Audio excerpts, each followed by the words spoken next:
For all of my first semester of college, I kept my hair cut as short as the Newton South High School boys track team always recommended. It was your standard number 6 clipper, sideburns evened out, shave the back of the neck kind of haircut that you could get for $12 at Supercuts. But I mostly got for free from my mom. Now, the only thing that might have shown a little bit of personality when I first got here was a fading, bleached pink racing stripe that I had gotten on a weekend trip to New Hampshire with my high school girlfriend. But by mid-October, even those frosted tips had met the buzzer, and I lost my short-lived distinction on campus as the guy with pink hair. Coming to Olin and being surrounded by the constant activity of 350 new friends felt a little bit like being in a hurricane. So, I tried to build a little bit of normalcy back into my everyday life. I kept going for daily runs. I kept on Skyping with my apparently not quite ex high school girlfriend, and I kept on going in for routine haircuts. Meanwhile, I made a few friends here and joined a few activities and stayed up too late and handed in homework assignments too late. A pretty typical introduction to the life of an overcommitted college student.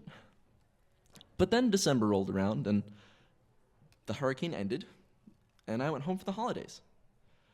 After a few nice reuniting trips into Boston together, my high school girlfriend and I broke up. Again. For real this time.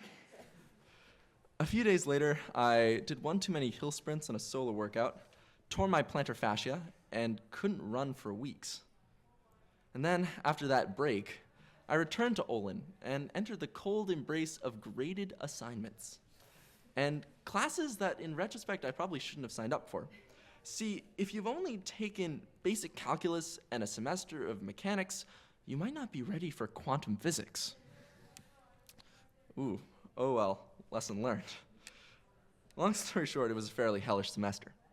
And among the many things that didn't make the cut for my to-do list were visits to the barbershop. You know, see, by mid-February, I was more concerned about not cutting class than not cutting my hair. And so by the time I had dragged myself through finals, I had amassed this pile of curls on my head, the likes of which had not been seen since bar mitzvah season.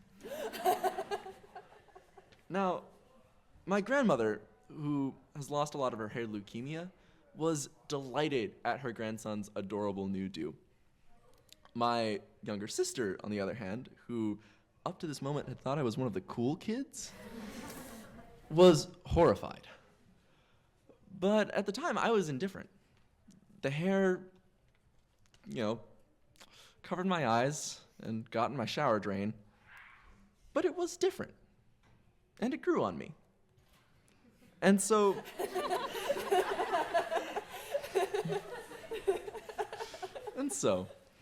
through an unmemorable summer and all the way up to my sophomore fall, I surrendered to the inevitable march of my hair down my forehead. Now, for the past few years, in many of the communities I've been a part of, people have tended to see me as a kind of go-with-the-flow person. But that hasn't been the case across the board. Back in high school, the guys on the team always saw me as a bit of a hard ass. I was never quite the fastest, but I was the one who seemed to absorb the most of our soft-spoken coach's pep talks. And they got really revved up and competitive about the workouts and races that we would do. See, the racing mentality is not just about knowing that you're fast. It's about feeling like you're fast. And so, you tuck your jersey into your short shorts. You take out the cushioning of socks in your racing shoes. You remove your jewelry, and you keep your hair as close to your head as possible. The haircut and shave is a classic pre-race ritual, one that lets you remove the bounce and weight and distraction and focus instead on the task at hand, to feel your speed in the smooth, aerodynamic flow over the tops of your ears. Now, of course, in engineering terms, heat dissipation and drag, an inch or two of hair on your head should have a very limited effect on your speed and endurance. And as I spent more time at Olin and gained new awareness and new understanding of the world, I grew away from some of those running rituals. At the time, it didn't feel like I was losing much. But by the middle of my second year here, I realized that after a year without a trim, I had been completely surrounded by the long-haired hippie ethos. One of my friends had taken to calling me Woodland Creature Michael. My life was just no problem sets, no... What? I was just going happily and mysteriously about the forest, living life at the whims of nature. Now, this woolly persona, while not 100% honest, could be useful at times. The expectation that I was a calm, level-headed person who didn't care and couldn't be fazed was helpful at a time when that wasn't fully the case. Behind the easy smile and the tumble of hair was a tangling sense of unease. I was stressed and insecure about school. I was lonely after an unprecedented year of not trying to date anyone. And I had a creeping sense that I was becoming more and more disconnected from the people around me.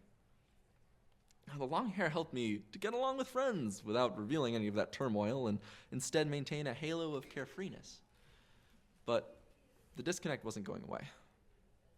3 weeks into my second spring semester, the morning after a tense argument with a friend who finally called me out on my emotional evasiveness, I tried going for a run to clear my head. Every step I took, I could feel the mass pushing and pulling on my scalp. And every time my feet touched the ground, my hair fell into my eyes. It wasn't until that March, in spring break, that I finally went back to the barbershop. It was time. I was at home waiting for my mom and my sister to get back from an errand so that we could go over to my grandparents' house for dinner. And I happened to look in a mirror, and I realized that my hair had begun to part. Under its own weight, the two halves of hair had separated. Each one was falling to a different side of my face, kind of like a palm tree. And there was this bizarre gap right up the middle. Now, previously, when my hair had been expanding symmetrically, approximately spherical in all directions, I hadn't minded. But now it was massive enough to be under the sway of gravity and seemed intent on pulling itself to the floor. That evening, while my sister went to get a new screen for her cracked iPhone, I took a $20 bill and went across the parking lot to Supercuts. But I wasn't going to get the number 6 with the sideburns evened out. I no longer needed to cut down my profile in the name of aerodynamics, and I still wanted to live up to that playfulness and humility and gentleness that people seem to see in shaggy-haired Michael. I didn't know what people would think if I came in swaggering like a wannabe varsity captain, and I wasn't sure what I would think of myself. But then again, hair never quite stays the way you want it. New growth will poke through even the finest of crew cuts, and some days, no matter how much you wet or comb or gel it, it just doesn't match the image you have in your mind. And so, when they asked me how I wanted it cut, I didn't know. And I didn't know that I would ever know. And so, I told them to cut off the split ends, but to leave a few curls. Thank you.